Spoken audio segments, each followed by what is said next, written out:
एक बार एक महात्मा जी एक गांव से निकल रहे थे। वहां पर कुछ मजदूर पत्थर तोड़ने का काम कर रहे थे। महात्मा जी ने वहां एक वृक्ष के नीचे बैठकर भोजन किया। उसके बाद जब आगे बढ़ने लगे तो महात्मा जी ने सोचा, क्यों न इन मजदूरों से बात करके जाना जाए कि ये क्या कर रहे हैं, काम क्या चल रहा है। पहले मजदूर से पूछा कि भैया क्या कर रहे हो। तो झुंझला कर के मजदूर ने जवाब दिया, बाबा जी दिख नहीं रहा, पत्थर तोड़ रहा हूँ। बाबा जी ने अगला प्रश्न पूछा, चलो वो सब तो ठीक है, इससे बनेगा क्या, पत्थर तोड़ के यहाँ काम क्या होने वाला है। फिर मजदूर ने कहा, मुझसे फालतू के सवाल मत करो, मैं अपना काम कर रहा हूँ, काम करने दो, आप आगे बढ़ो।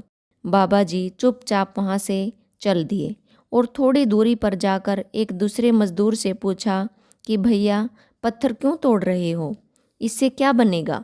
उसने कहा, बाबा जी मुझे कोई मतलब नहीं है, मुझे मेरी मजदूरी मिल जाएगी, बात खत्म। अब ठेकेदार इसे मंदिर बनाए, स्कूल बनाए या शौचालय बनाए, जो मर्जी बनाए, मुझे क्या लेना देना। बाबा जी मुस्कुरा करके आगे बढ़ गए और जब आगे चलने लगे तो उन्हें एक ऐसा मजदूर दिखाई दिया जो बड़ी प्रसन्नता के साथ पत्थर तोड़ने का काम कर रहा था। जैसे जैसे पत्थर तोड़ रहा था वैसे वैसे ही उसके चेहरे पर मुस्कान आ रही थी। बाबा जी को पक्का यकीन था कि यह कुछ अलग बताएगा। बाबा जी ने उसे भी पूछा, भैया क्या कर रहे हो। उसने कहा, बाबा जी अपने कार्य में लगा हुआ हूँ, एक ऐसा कार्य कर रहा हूँ जिसे मुझे आनंद मिल रहा है। बाबा जी ने कहा, बाकी लोग कह रहे हैं कि पत्थर तोड़ रहे हैं। बोला, यही तो हमारा कार्य है, मज़ा आता है मुझे ये काम करने में। बाबा जी ने पूछा, इन पत्थरों से क्या बनने वाला है, किस चीज़ का निर्माण हो रहा है। उस मजदूर ने कहा, बाबा जी गांव वाले मिलकर यहाँ एक मंदिर बनवाने जा रहे हैं और आपको पता है, जब जब मैं हथौड़ा मारता हूँ, छेनी चलाता हूँ, पत्थर टूटते हैं तो ऐसा लगता है जैसे संगीत सुनाई दे रहा हो। मैं अभी से उस कल्पना में डूबा हुआ हूँ, जब यहाँ मंदिर बनेगा। मैं तो उस दिन की प्रतीक्षा कर रहा हूँ, यहाँ प्राण प्रतिष्ठा होगी, जब यहाँ भजन होंगे, कीर्तन होगा, लोग आएंगे, दर्शन करेंगे। बस उस दिन की कल्पना में जी रहा हूँ, काम में खोया हुआ हूँ, मग्न हूँ। बाबा जी ने कहा, आपके बाकी साथी तो कह रहे हैं हमें कोई फर्क नहीं पड़ता यहाँ क्या बन रहा है।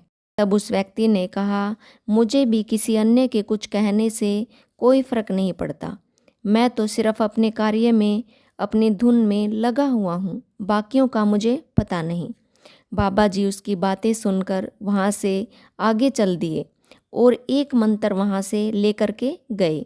यह कहानी केवल उन बाबा जी और मजदूरों की नहीं है, आपकी और हमारी है।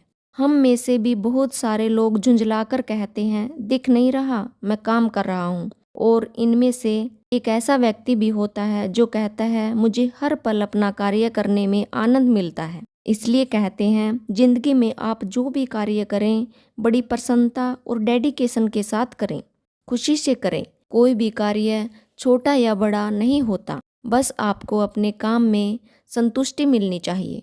फिर मिलेंगे दोस्तों एक और नई रोचक कहानी के साथ। तब तक के लिए अपना ख्याल रखिएगा। कहानी पसंद आए तो एक लाइक कर दीजिए। नमस्कार।